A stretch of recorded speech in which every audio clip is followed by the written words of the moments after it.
Hello. So how we do things here in Ohio is we have one sunny day for every 5 rainy days because that's kind of how we roll. So once again, rainy day. Sun's actually kind of getting a little bit sunny there, getting a little break in the clouds, but we got thunderstorms that are going to be coming through the next 5 days. So can't ride the bike, going to talk about it. So talk about the XDiavel. A couple things. Annual service checks, recall specifically around the clutch and brakes, and rear brake topic. But I'm going to start off with tires. So just got it back, got new tires done because if I got it in the shop, I'm going to try and get everything done at once. I'm at around 4,700 miles, 4,718 or so, and tires were completely bald. I got this 2016. I got it with around 2,000 miles on it. I put about 2,500 on it when I got them. Tread looked pretty new. Wear bars were looking pretty good. Tread was looking pretty deep. I put 2,500 miles on it, and it was bald. I was down past the tread bars, wear bars, and so put a set of Ross O2s on there, front and back, OEM size, which I think the Ross O2s. It's the Pirelli. That is the stock tire, OEM tire. They had Ross O3s available. Well, the Ross O3s are out. Supposedly better grip, better tread life. They didn't have them in stock at my dealership, so I want to maximize my time. I'm impatient, especially in the summer here, so just put the Ross O2s on there. That was a huge transformative difference. The whole profile of the tire cross section, lean in, lean out, how to hold a lean angle, how to go into a turn, how it comes out of the turn, all changed. So tires are always hugely important, as I'm sure you all know that. But let's talk about the clutch. So I think on the service list they talked about a Volano kit as part of the recall on there. It was transformative. So I know I use that word a lot, but it really was. I mean, the shifts were accurate. They were solid before, but very metallic, very beefy, I guess this is the word I'm trying to look for. Now, riding it home, again, I only got about 20 miles on it from here to the dealership. Very crisp, light shifts. They really snicked into gear, and it was almost like a Japanese sport bike. Some of my older Japanese sport bikes, you know, with that hydraulic kind of went in. That was pretty amazing to me, that clutch change. Whatever they did on the recall, I have to look up some more details of that. But if your bike is on the VIN list for that, get it done.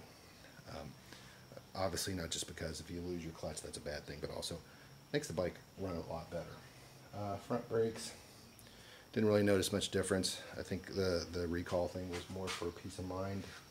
A little bit less pulsing when I come to a stop, but I think that's more about my brakes, or my discs are a little warped because of over enthusiasm on my part, but a little bit less of that. But otherwise, I had the same bite as before.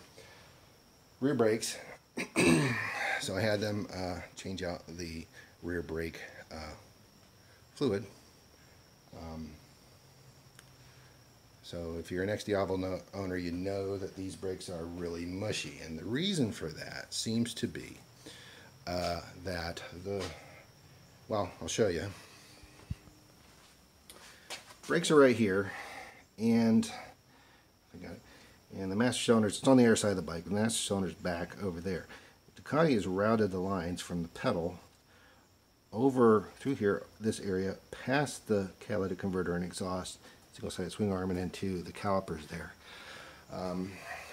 You may know, you may not know, catalytic converters run 700 degrees, something like that, 600 degrees to do their job. And certainly, so that area of the bike is going to be in that range. The OEM fluid that Ducati uses for this, brake fluids have what's known as a boiling point. And you will keep brake pressure as long as your brake fluid doesn't boil. If it boils, you get air in the lines, and you will lose pressure. So the OEM fluid is rated for like don't know, 900 degrees or something like that. It's perfectly fine. But brake systems are open systems.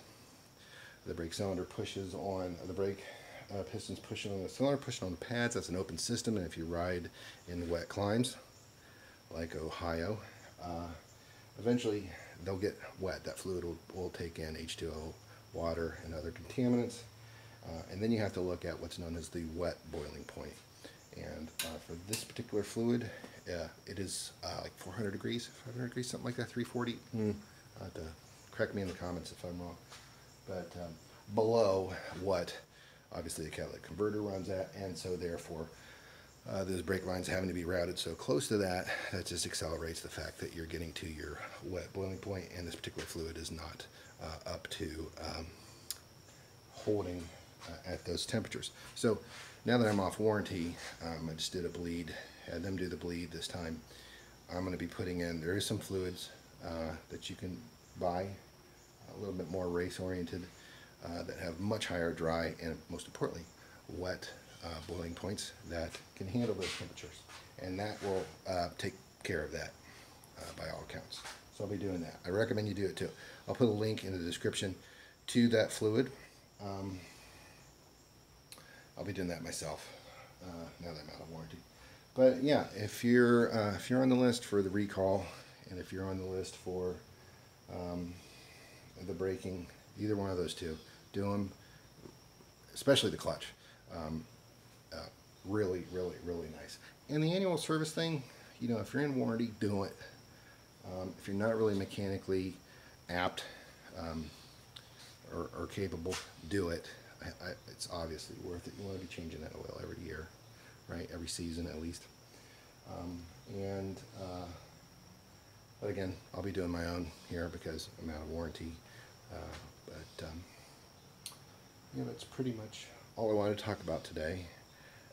Take care of your brakes, take care of your clutch, and have fun riding. See ya.